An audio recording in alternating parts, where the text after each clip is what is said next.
Hi, it's Sandy Rusk. We're back in the Food 2.5 kitchen where we find twice the flavor and half the calories. And tonight, this is actually part 2 of the 2-part series on how to do pot roast.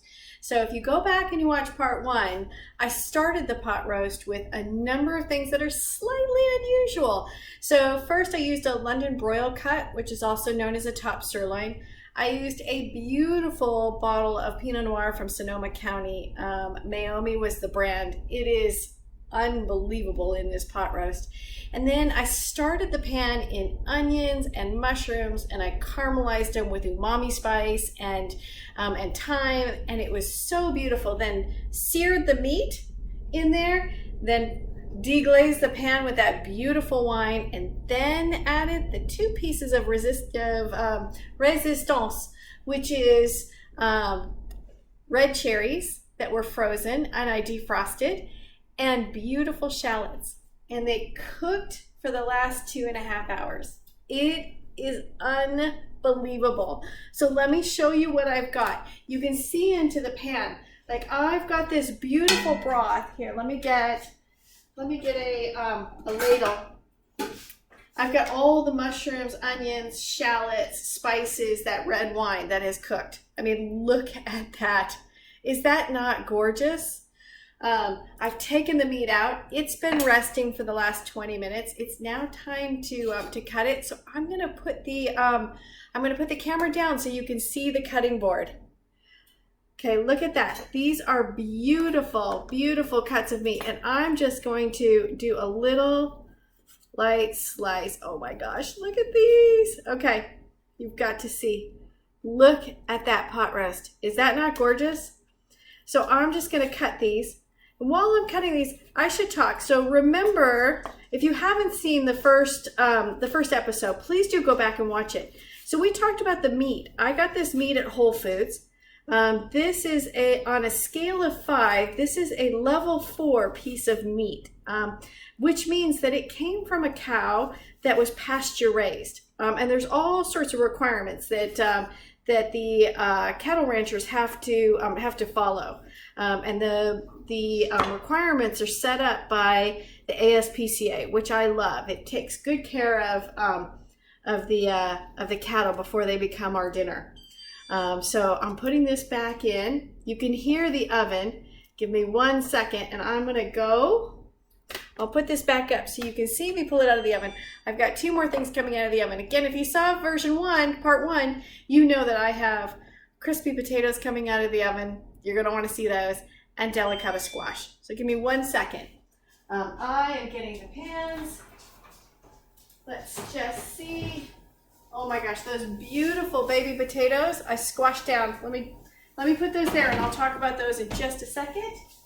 And the squash need just a moment. So let's just talk about the potatoes while we wait for the squash. So these, oh my gosh, these are so cute. So these were baby potatoes that I cooked in chicken broth until they were soft. Then I took this guy, this meat pounder, and I squashed the potatoes. But honestly, the potatoes were so soft. You could do it with a fork. You could do it with a spoon. My God, you could do it with the wine bottle for the wine that you put into this dinner. So you've got crispy potatoes. Those are amazing. Annie, my friend over here, she knows when to hang out in the kitchen. All right, so we've got the potatoes. Let me keep going. I'm going to cut some more meat.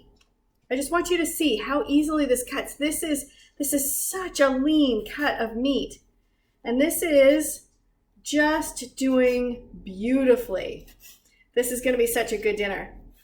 So, and we're going to serve it kind of French style. So when I went to Paris, and I know that sounds really pretentious when I say that, but I went to Paris with my brother and his girlfriend, who is Parisian. So I got kind of the inside look at Paris. And it was so much fun because we would go to cafes and we would have really, really good champagne. Let's start there. But I fell in love with a dish called duck confit. And that is, if you've never had that, that is duck legs and duck thighs that are cooked until they're braised, so they're done until they're almost falling off the bone. Then the meat and the bone is preserved in duck fat. Oh my God, it's so beautiful. And then when they're ready to serve it in a restaurant, they pull it out of the duck fat. Yeah, this is so soft, it's not even cutting very well. Oh my gosh.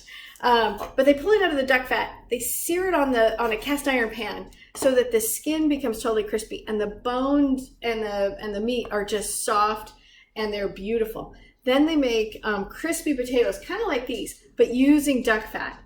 And then they serve it with a beautiful side of just greens that have been dressed in a squeeze of lemon juice and a drizzle of olive oil and some sea salt. It's just heaven.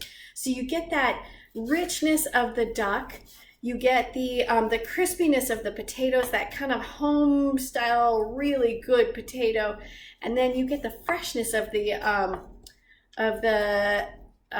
salad. And it's such a wonderful thing. And the plates are about yay big, about that big. So they're not the full American size style of servings. It's perfect. I actually ended up eating duck confit a number of times while I was there, and lost weight while I was in France. So it can be done. It's amazing. Oh my gosh, this meat. Some of these are they're falling apart. This is so good. This is pot roast totally kicked up. Almost done. Let me go. I've got just 2 more pieces. We're gonna cut these up. We put them back in the sauce so they pick that up. Now, if you saw the first one, you know in this sauce, we did onions and mushrooms on the bottom. We did those onions and mushrooms with olive oil and thyme and umami spice, and we cooked them, and with garlic, 6 cloves of garlic. And we cooked them till they were absolutely soft and fragrant. Then we deglazed the pan with red wine. Then we put the meat in to sear on both sides because we want to sear in all that beautiful moisture. Then we filled the pan with red wine. I mean, seriously. And we threw the cherries in, and we threw the shallots in, and now we have this gorgeous pot. All right, so on here, let me get a few potatoes. And look at these, just come right off. I'm just gonna put a couple of them over the top like they're croutons. Look at that. Whoop, one went in. That's all right. It's going into the sauce anyways. All right. I mean, look at how cute. And then we'll take the ladle.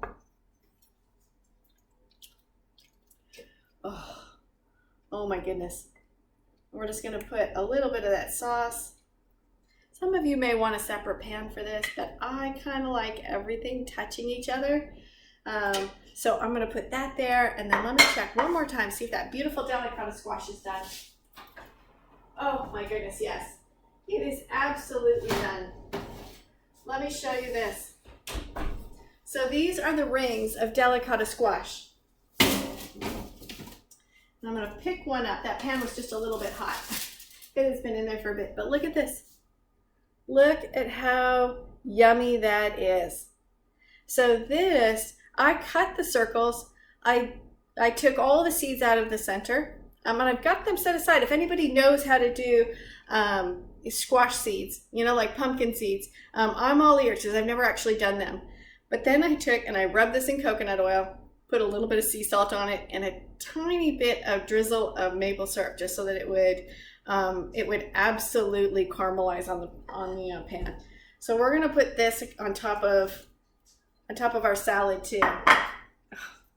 Oh my gosh, look at how beautiful that is. Let me get one more.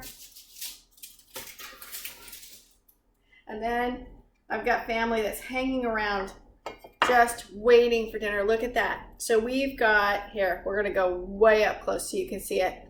We've got pot roast here. Look at that pot roast in that beautiful cherry red wine shallot mushroom sauce. Then we've got the caramelized delicata squash, and we've got these beautiful little potato crisps that are sitting on top of arugula. I know what I'm having for dinner tonight. I'm hoping you're having a great dinner too. Just know, I'm Sandy Rask. This is the Food 2.5 kitchen. We always find twice the flavor, half the calories, and I'd love to have you join us.